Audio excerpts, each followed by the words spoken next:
She opened the door halfway, just enough for me to see the edge of her face. 13. Eyes like her mother's, voice like mine. "Mom said you shouldn't be here," she whispered. I smiled. Calm. Slow. I reached into my coat pocket, pulled out the key, and handed it to her. "Give this to your mother," I said, "and tell her he's your father now." I didn't wait for her response. I turned and walked down the steps, the autumn wind tugging at my coat, the silence behind me thicker than her confusion. I knew the moment her mother saw that key, everything would fall apart. And that was the point. I met Elise 12 years ago at a bookstore. She was reaching for the same novel, The Bell Jar. We laughed, talked for 2 hours over coffee. She had this way of looking at me like I was the only one in the room. For a while, I believed I was. We married after 2 years, moved into a modest home. I built her a library wall with my own hands. Every birthday, I added a new shelf.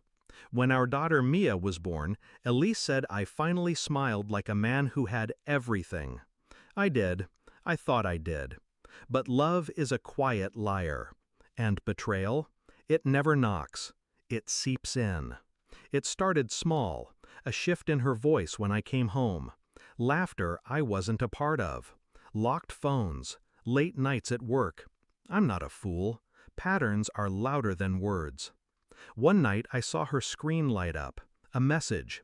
"He's asleep. Come over." She didn't even flinch when she lied. "Work emergency." She kissed my forehead, thinking I was half asleep.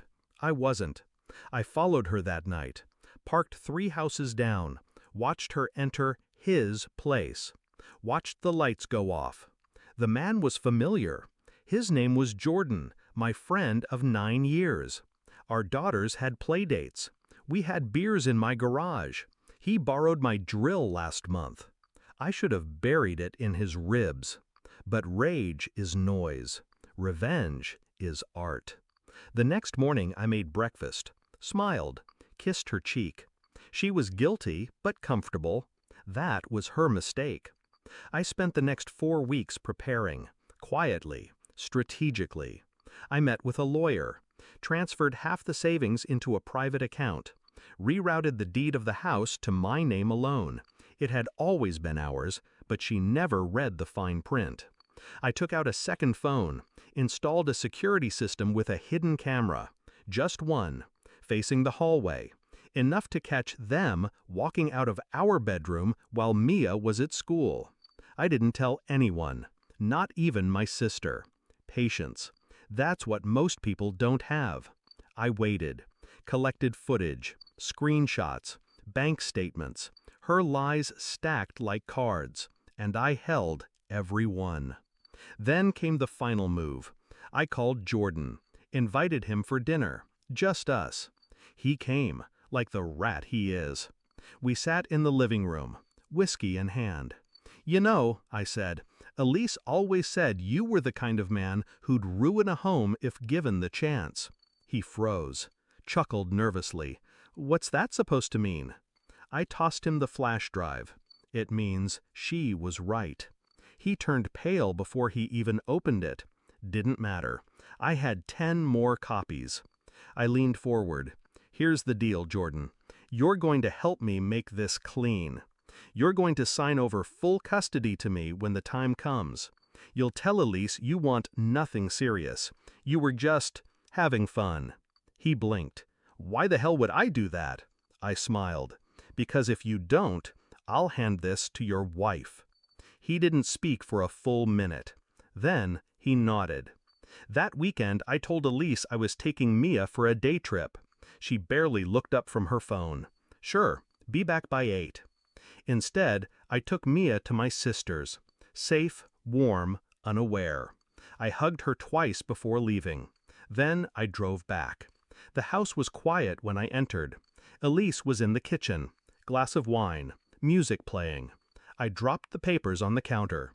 Divorce. Full custody. Financial disclosures. Everything in order. Her smile faded. "What is this?" "You'll sign," I said, "or everything you've done goes to court. and to Mia, and to his wife. Her face cracked. "You can't do this," she whispered. "I already did."